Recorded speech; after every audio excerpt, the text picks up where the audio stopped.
PM Modi आज उत्तर प्रदेश के गोरखपुर दौरे पर हैं। सीधे आपको लेकर चलते हैं। भारत माता की, भारत माता की, भारत माता की, वंदे वंदे वंदे।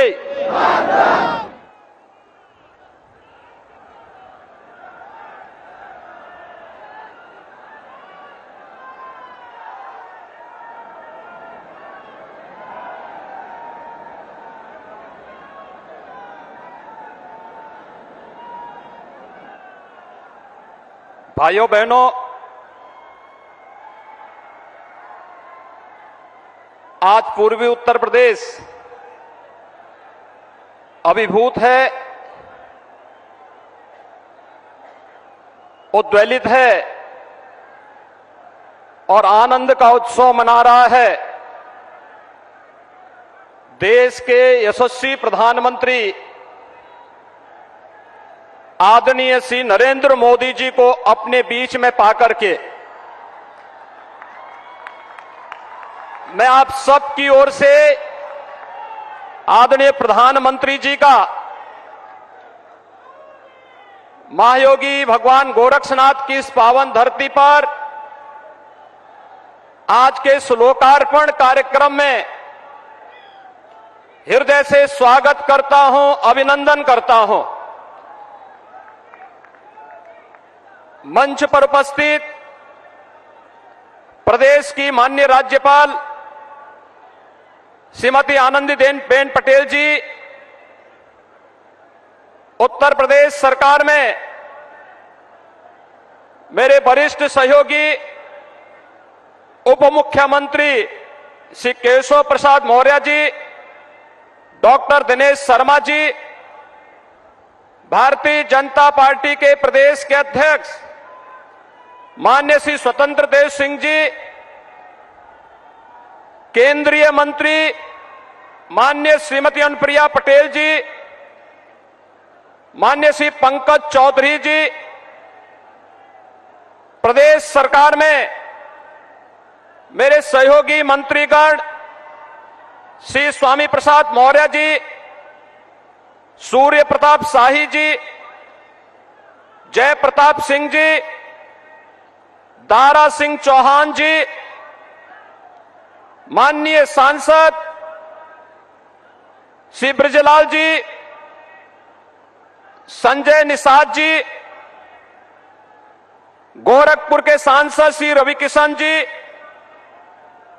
माननीय सांसद श्री कमलेश पासवान जी, रविंद्र कुशवाहा जी, जगदंबिका पाल जी, विजय कुमार दुबे जी, जयप्रकाश निषाद जी, शिव प्रताप शुक्ला जी, प्रवीण कुमार निषाद जी, डॉक्टर रमापति राम त्रिपाठी जी, श्री हरीश द्विवेदी जी, प्रदेश सरकार के सभी मंत्रीगण, सभी माननीय विधायकगण और भारी संख्या में पूर्वी उत्तर प्रदेश के अलग अलग क्षेत्रों से आए हुए भाइयों बहनों, मैं आप सबकी ओर से आज के इस लोकार्पण कार्यक्रम में आदरणीय प्रधानमंत्री जी का हृदय से स्वागत करता हूं, अभिनंदन करता हूं। आज का यह कार्यक्रम पूर्वी उत्तर प्रदेश की उस सपने को साकार करने जैसा है जो विपक्ष के लिए असंभव हो गया था। 3 दशकों तक जिसके लिए 5-5 सरकारों ने हामी भरने के बाद अंततः इसे असंभव बनाया था, उसे नामुमकिन बनाया था, लेकिन उसे संभव बनाने और उसे अपने नाम के अनुरूप मोदी है तो मुमकिन है यह बनाने का जो एक कार्य आज साकार रूप से पूर्वी उत्तर प्रदेश और देश देख रहा है। मैं इसके लिए पूर्वी उत्तर प्रदेश और उत्तर प्रदेश की जनता की ओर से आदरणीय प्रधानमंत्री जी का हृदय से स्वागत और अभिनंदन करता हूं। भाइयों बहनों, गोरखपुर का फर्टिलाइजर कारखाना 10 जून 1990 को बंद हो गया था और 1990 से लेकर के 2014 तक 24 वर्षों तक किसी ने भी सुध लेने का प्रयास नहीं किया।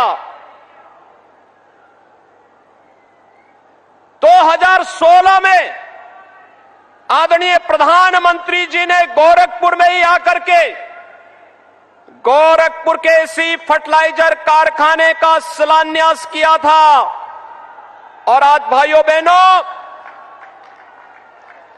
पहले से गोरखपुर में स्थापित उर्वरक कारखाने के स्थान पर बना ये नया कारखाना पहले की तुलना में 4 गुना बढ़ा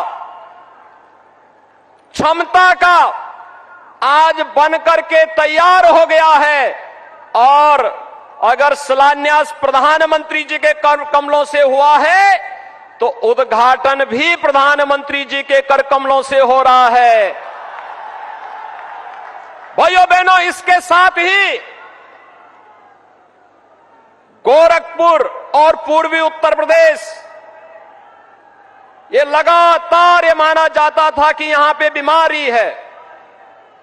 पहले मलेरिया के कारण, फिर यहां पर कालाजार के कारण, इंसेफ्लाइटिस से 40 वर्षों से लगातार मौतें होती थी, हजारों मौतें होती थी।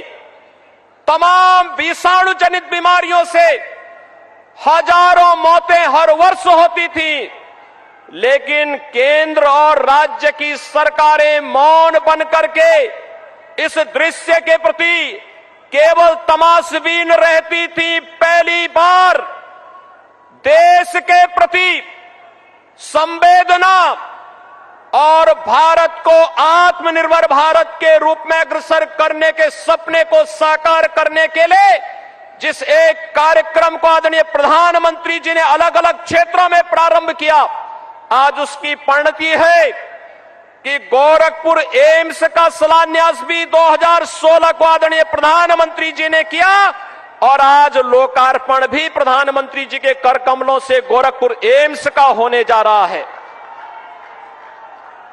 हेल्थ इंफ्रास्ट्रक्चर में मैं अभिनंदन करूंगा आदरणीय प्रधानमंत्री जी का। आज उत्तर प्रदेश 17 करोड़ लोगों को कोरोना की वैक्सीन देने जा रहा है।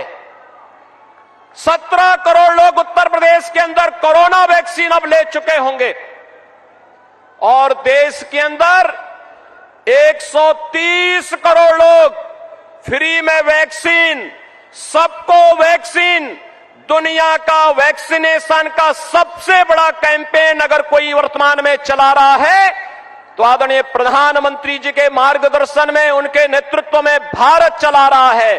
और हेल्थ इंफ्रास्ट्रक्चर में भाइयों बहनों, 2014 के पहले यहां पर पूर्वी उत्तर प्रदेश में एकमात्र मेडिकल कॉलेज गोरखपुर था और आज गोरखपुर में एम्स, बीआरडी मेडिकल कॉलेज में सुपर स्पेशलिटी ब्लॉक का शिलान्यास आदरणीय प्रधानमंत्री जी ने 2016 में किया और उद्घाटन 2019 में इसी भूमि पर किया था।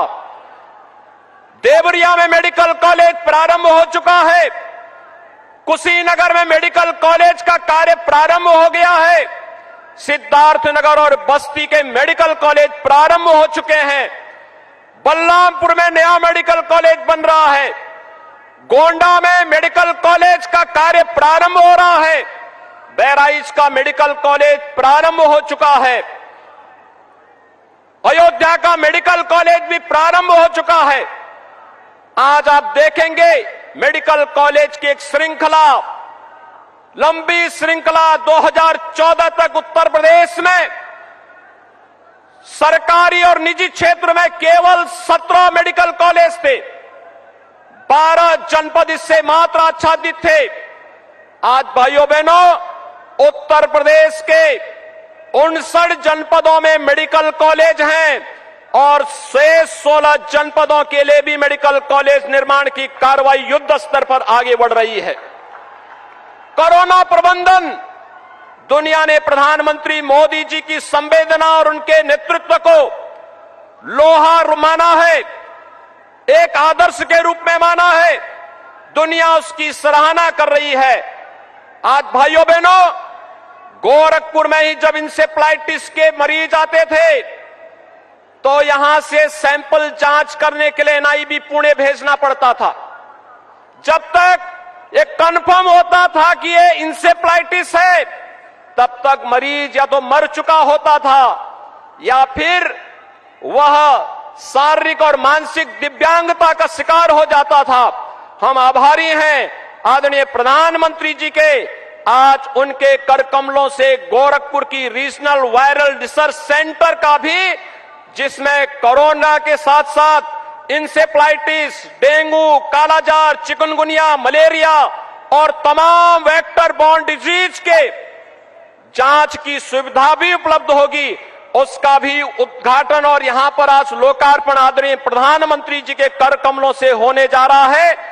आज यहां पर लोकार्पित होने वाली योजनाएं देश के आजादी के अमृत महोत्सव वर्ष में और चौरी चौरा के शताब्दी महोत्सव के अवसर पर देश की खाद्य सुरक्षा और स्वास्थ्य सुरक्षा की गारंटी देने वाला आत्मनिर्भर भारत की एक नई तस्वीर प्रस्तुत कर रहा है।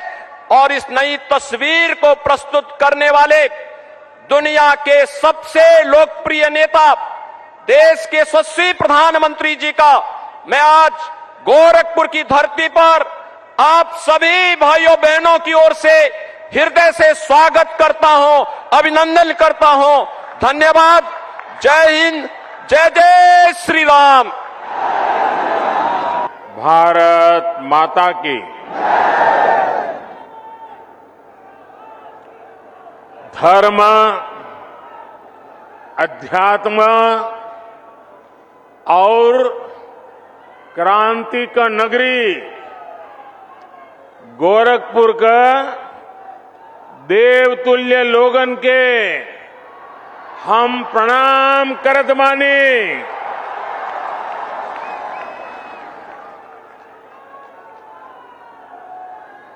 परमहंस योगानंद महायोगी गोरखनाथ जी, वंदनीय हनुमान प्रसाद पोद्दार जी और महाबलिदानी पंडित राम प्रसाद बिस्मल का ई पावन धरती का कोटि कोटि नमन।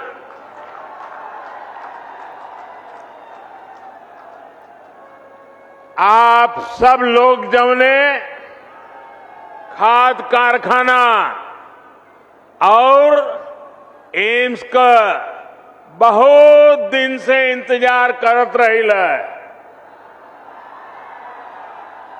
आज वो घड़ी आ गईल बा। आप सबके बहुत बहुत बधाई। मेरे साथ मंच पर उपस्थित उत्तर प्रदेश की राज्यपाल श्रीमती आनंदीबेन पटेल जी, उत्तर प्रदेश के यशस्वी कर्मयोगी मुख्यमंत्री योगी आदित्यनाथ जी, उत्तर प्रदेश के उप मुख्यमंत्री केशव प्रसाद मौर्य, डॉक्टर दिनेश शर्मा,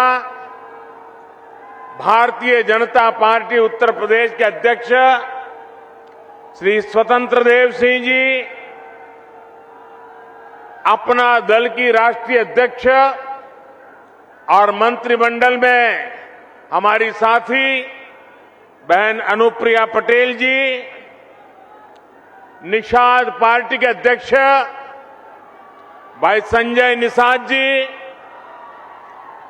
मंत्रिमंडल में मेरे सहयोगी श्री पंकज चौधरी जी, उत्तर प्रदेश सरकार के मंत्री श्री जयप्रताप सिंह जी, श्री सूर्य प्रताप शाही जी, श्री दारा सिंह चौहान जी, स्वामी प्रसाद मौर्य जी, उपेंद्र तिवारी जी, सतीश द्विवेदी जी, जयप्रकाश निषाद जी, राम चौहान जी, आनंद स्वरूप शुक्ला जी, संसद में मेरे साथीगण, यूपी विधानसभा और विधान परिषद के सदस्यगण और विशाल संख्या में हमें आशीर्वाद देने के लिए आए हुए मेरे प्यारे भाइयों और बहनों,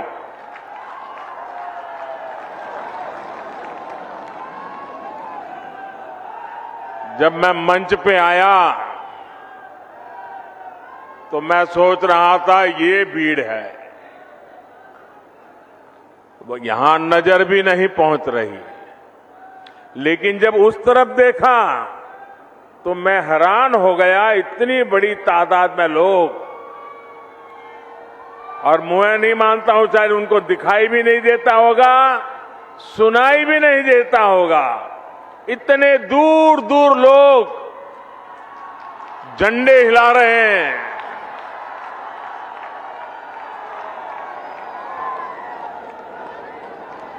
ये आपका प्यार, ये आपके आशीर्वाद हमें आपके लिए दिन रात काम करने की प्रेरणा देते हैं, ऊर्जा देते हैं, ताकत देते हैं। 5 साल पहले मैं यहां एम्स और खाद कारखाने का शिलान्यास करने आया था। आज इन दोनों का एक साथ लोकार्पण करने का सौभाग्य भी आपने मुझे ही दिया है।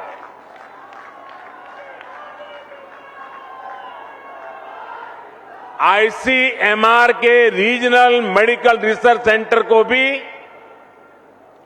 आज अपनी नई बिल्डिंग मिली है। मैं यूपी के लोगों को बहुत बहुत बधाई देता हूं। साथियों, गोरखपुर में फर्टिलाइजर प्लांट का शुरू होना, गोरखपुर में एम्स का शुरू होना अनेक संदेश दे रहा है। जब डबल इंजन की सरकार होती है तो डबल तेजी से काम भी होता है। जब नेक नियत से काम होता है तो आपदाएं भी अवरोध नहीं बन पाती। जब गरीब, शोषित, वंचित की चिंता करने वाली सरकार होती है तो वो परिश्रम भी करती है, परिणाम भी ला करके दिखाती है। गोरखपुर में आज हो रहा आयोजन इस बात का भी सबूत है कि नया भारत जब ठान लेता है तो इसके लिए कुछ भी असंभव नहीं है। साथियों, जब 2014 में आपने मुझे सेवा का अवसर दिया था तो उस समय देश में फर्टिलाइजर सेक्टर बहुत बुरी स्थिति में था। देश के कई बड़े बड़े खाद कारखाने बरसों से बंद पड़े थे और विदेशों से आयात लगातार बढ़ता जा रहा था। एक बड़ी दिक्कत ये भी थी कि जो खाद उपलब्ध थी उसका इस्तेमाल चोरी छिपे खेती के अलावा और भी कामों में गुपचुप चला जाता था। इसलिए देश भर में यूरिया की किल्लत तब सुर्खियों में रहा करती थी। किसानों को खाद के लिए लाठी गोली तक खानी पड़ती थी। ऐसी स्थिति से देश को निकालने के लिए ही हम एक नए संकल्प के साथ आगे बढ़े। हमने 3 सूत्रों पर एक साथ काम करना शुरू किया। एक, हमने यूरिया का गलत इस्तेमाल रोका। यूरिया की 100% नीम कोटिंग की। दूसरा, हमने करोड़ों किसानों को सॉयल हेल्थ कार्ड दिए ताकि उन्हें पता चल सके कि उनके खेत को किस तरह की खाद की जरूरत है। और तीसरा, हमने यूरिया के उत्पादन को बढ़ाने पर जोर दिया।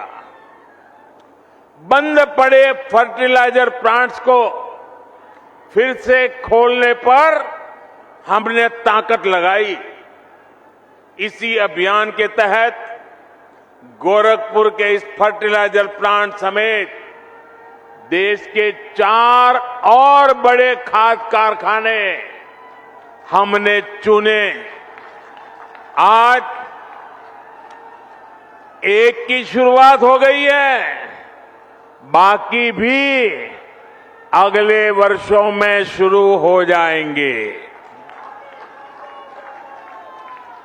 साथियों, गोरखपुर फर्टिलाइजर प्लांट को शुरू करवाने के लिए एक और भगीरथ कार्य हुआ है।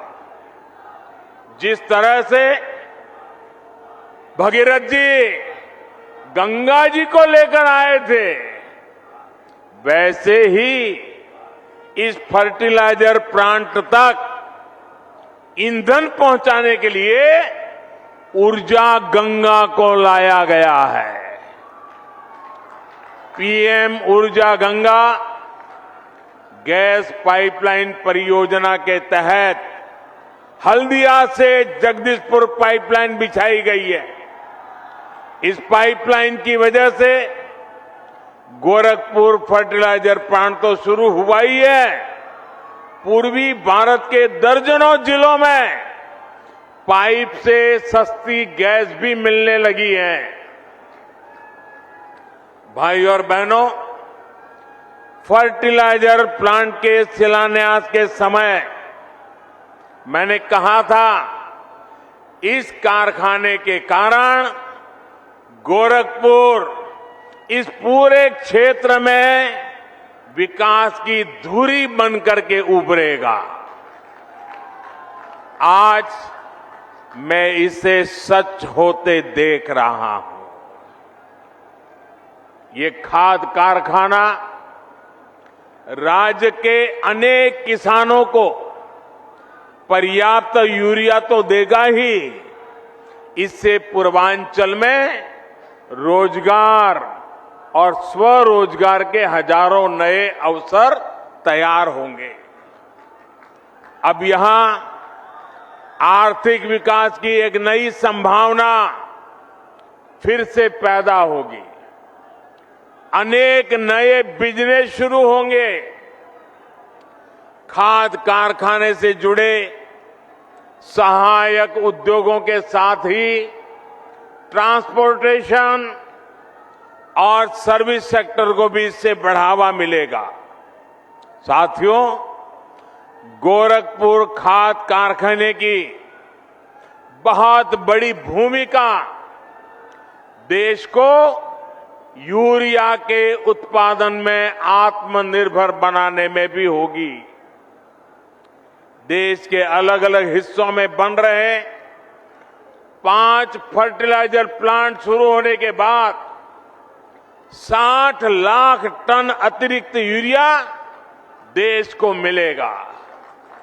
यानी भारत को हजारों करोड़ रुपए विदेश नहीं भेजने होंगे, भारत का पैसा भारत में ही लगेगा। साथियों, खाद के मामले में आत्मनिर्भरता क्यों जरूरी है, ये हमने कोरोना के इस संकट काल में भी देखा है। कोरोना से दुनिया भर ने लॉकडाउन लगे, एक देश से दूसरे देश में आवाजाही रुक गई, सप्लाई चेन टूट गई। इससे अंतर्राष्ट्रीय स्तर पर खाद की कीमतें बहुत ज्यादा बढ़ गई।